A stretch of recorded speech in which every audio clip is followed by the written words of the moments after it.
Vamos iniciar a nossa aula de hoje com o conteúdo, frase, oração e período.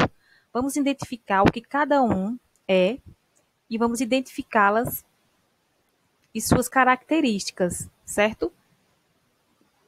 Vamos lá. O que é uma frase? Frase é uma palavra ou um conjunto organizado de palavras que, numa situação de comunicação, transmite um pensamento completo. Guarde isso, transmite um pensamento completo. E como ela pode ser? Como é que essa frase pode ser? Ela pode ser nominal, quando não tem verbo. Exemplo, não, que dia lindo. E ela pode ser verbal, quando tem verbo. Nesse caso, é chamada de oração. Então, guarde isso. A frase, quando tem verbo, ela é chamada de oração.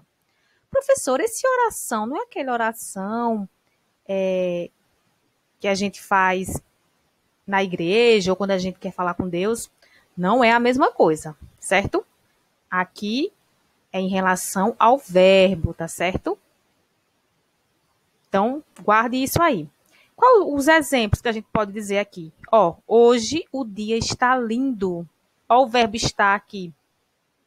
Ele estudou para a prova. Esse estudou aqui é verbo também. Então, nesse caso aqui, elas são o quê? Essas frases, elas são orações, porque elas têm verbo, certo? E o que é uma oração? Vamos entender melhor isso aí. É todo enunciado com sentido, porém com a presença de verbo ou de uma locução verbal. Nós estudamos isso aí. O que é locução verbal? É a junção de um verbo auxiliar com um verbo principal, que forma uma locução verbal, não é isso? Vamos ver os exemplos. Ó, a criança brincou no parquinho. Esse brincou é do verbo brincar, não é isso? Então, nós temos uma oração aí. Ou seja, nós temos um verbo. Hoje, levarei as crianças ao parquinho. Elas brincarão bastante. Observe aí que nós temos duas orações, porque nós temos dois verbos, o levarei e o brincarão. E o que é um período?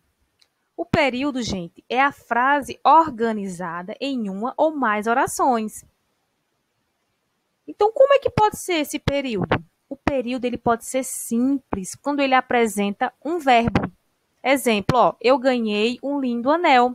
Esse ganhei é verbo, né? A frase só tem um verbo. Então, esse período aí é simples. Nós temos também o período composto. Esse período composto, ele apresenta mais de um verbo. Ó, exemplos aí, ó. Cheguei, dancei, pulei, cantei e mostrei a todos. Aqui cobri um pouquinho. E mostrei a todos como curti a vida. Então, aí nós temos o verbo cheguei, dancei, pulei, cantei, mostrei e curte, né? Então, essa frase aí, essa oração, né? Ela é composta, porque ela tem mais de um verbo. Guarde isso aí na memória de vocês. Então, vamos às dicas aqui, ó. Toda oração é uma frase, mas nem toda frase é uma oração. Lembra lá que a frase ela pode ser nominal também, né? Aquelas frases que não tem verbo. Mas toda oração ela é uma frase, certo? E o período ele tem mais de uma oração. Ele pode ser o quê? Período simples, né? Quando só tem um verbo. Ou período composto, quando ele tem mais de um verbo. Certo? Então, guarde isso aí na memória de vocês. Vamos praticar para entender melhor esse conteúdo. Caso alguém tenha alguma dúvida, me avisem, tá certo?